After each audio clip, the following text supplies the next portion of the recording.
பாமக பிரமுகர் மா.க. ஸ்டாலினை வெடிகுண்டு வீசி கொள்ள முயன்றதை கண்டித்து போராட்டம் நடைபெற்று வருகிறது. இதுகுறித்தான கூடுதல் விவரங்களோடு எமது செய்தியாளர் சரவணன் இணைப்பில் இணைகிறார். சரவணன், வணக்கம். இதுகுறித்தான கூடுதல் விவரங்களை பதிவு பண்ணலாம். வணக்கம் பவித்ரா.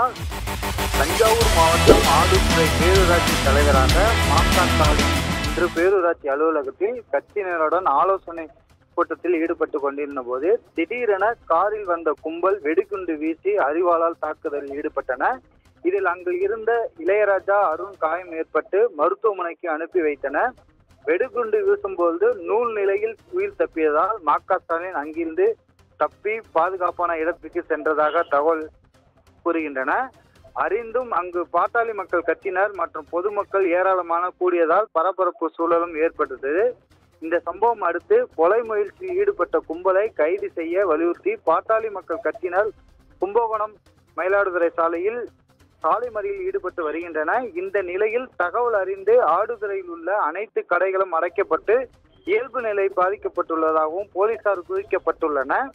கும்பகோணம் மயிலாடுதுறை சாலை பேருந்துகள் மற்றும் வழியில் திருப்பி விடப்பட்டுள்ளதால் ஆடுதுறை பாட்டாளி மக்கள் கட்சி மாவட்ட செயலாளர், ஆடுதுறை பேரூராட்சி தலைவருமான மா.க. ஸ்டாலின் கொலை செய்யும் முயற்சியில் வெடிகுண்டு வீசிய தாக்குதலில் ஈடுபட்டுள்ளதால் கும்பலை கைது செய்யும் வரை பாமக வன்னியர் சங்கத்தினர்கள் போராட்டம் தொடரும் என வன்னியர் சங்க மாவட்ட செயலாளர் மது விமல் தெரிவித்துள்ளார்.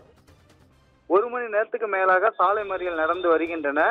மேலும் சாலை மறியல் தொடர் நேரில் சாலை மறியலை கைவிட கூறி வலியுறுத்தினர். அதற்கு கும்பகோணம் மயிலாடுதுறை மெயின் சாலையில் குற்றவாளிகளை கைது செய்ய வலியுறுத்தி சாலை நடுவே டயர்களை கொளுத்தி தனது எதிர்ப்பை பதிவு செய்து வருகின்றனர். உடனடியாக அந்த இடத்திற்கு வந்த மா.க. ஸ்டாலின் அவ்வாறு செய்த தவறு, போராட்டத்தை உடனே கைவிடுங்கள் என கூறியதும் அடுத்து போராட்டம் செய்தவர்கள் அங்கிருந்து கலந்து சென்றனர். சாலை டயர்கள் எரித்து போராட்டம் செய்தவர் இப்பகுதியில் போர்க்களமாக காட்சியளிக்கிறது. அந்த பதற்றத்தை தான் நம்ம பார்த்து கொண்டிருக்கிறோம்.